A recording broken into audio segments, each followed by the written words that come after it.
Terima kasih atas kesempatan yang diberikan kepada saya. Perkenalkan, nama saya Christian Emmanuel Sasela. Di sini saya akan mempresentasikan tentang mempelajari konsep dasar wirausaha. Kita masuk dalam materi pengertian wirausaha. Wirausaha adalah gabungan dari dua kata, yaitu wira dan usaha.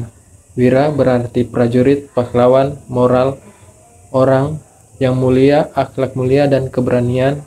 Sedangkan usaha adalah perbuatan melakukan sesuatu dan bekerja. Di sini terdapat definisi dan dampak ekonomi. Definisi wirausaha adalah individu yang menciptakan dan mengelola usaha dengan mengambil risiko finansial untuk mencapai tujuan yang diinginkan. Dan dampak ekonomi. Dampak ekonomi wirausaha seringkali menciptakan lapangan kerja dan mendorong pertumbuhan ekonomi. Mengembangkan sikap wirausaha. Untuk menjadi seorang wirausaha yang sukses, seorang yang perlu mengembangkan sikap-sikap tertentu seperti keberanian mengambil risiko, kreativitas, ketekunan, kemandirian, komitmen, dan kegigihan. Di sini penjelasan tentang keberanian mengambil risiko. Mengembangkan sikap wirausaha melibatkan keberanian untuk mengambil risiko dalam menghadapi ketidakpastian dan tantangan dalam menjalankan bisnis. Kedua, kreativitas dan inovasi.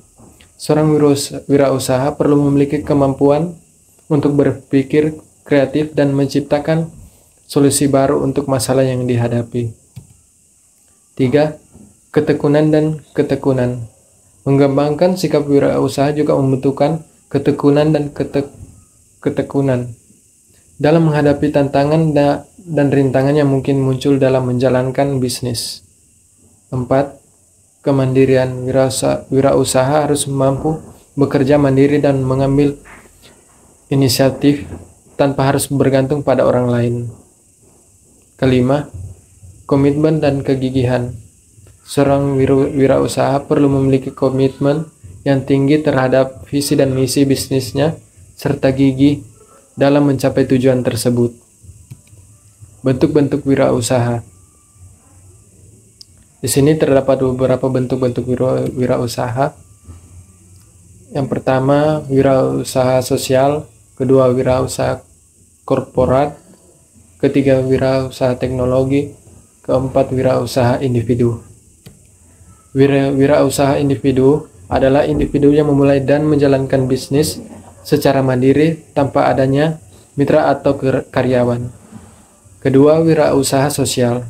Wirausaha sosial adalah mereka yang menjalankan bisnis dengan tujuan untuk menciptakan dampak sosial positif dalam masyarakat.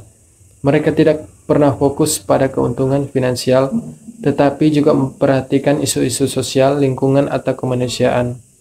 Wirausaha korporat. Wirausaha korporat adalah mereka menjalankan bisnis dalam skala besar dan biasanya memiliki struktur organisasi yang kompleks. Keempat, wirausaha teknologi. Wirausaha teknologi adalah mereka yang berfokus pada pengembangan dan penerapan teknologi dalam menciptakan produk atau jasa baru. Jenis-jenis usaha. Ada beberapa jenis-jenis usaha. Yang pertama, usaha dagang. Usaha dagang adalah jenis usaha yang bergerak dalam perdagangan barang atau jasa. Kedua, usaha industri. Usaha industri adalah jenis usaha yang berfokus pada produksi barang. Biasanya pelaku usaha ini menggunakan mesin dan peralatan khusus untuk mengubah bahan baku menjadi produk. Usaha jasa. Usaha jasa adalah jenis usaha yang menyediakan layanan atau jasa kepada konsumen atau perusahaan lain. Keempat, usaha pertanian. Usaha pertanian adalah jenis usaha yang bergerak dalam produksi dan pemasaran produk pertanian seperti tanaman, hewan, ternak, dan hasil hutan. Kelima, usaha teknologi. Usaha teknologi adalah jenis usaha yang berfokus pada pengembangan dan penerapan teknologi dalam menciptakan produk atau jasa baru. Di sini kita bisa mengambil kesimpulan tentang materi. Kewirausahaan merupakan motor penggerak utama dalam membangun ekonomi. Dengan mengembangkan sikap wirausaha yang tepat dan memahami berbagai bentuk kewirausahaan, seseorang dapat menjadi agen perubahan yang positif dalam masyarakat. Sampai di sini presentasi dari saya. Terima kasih.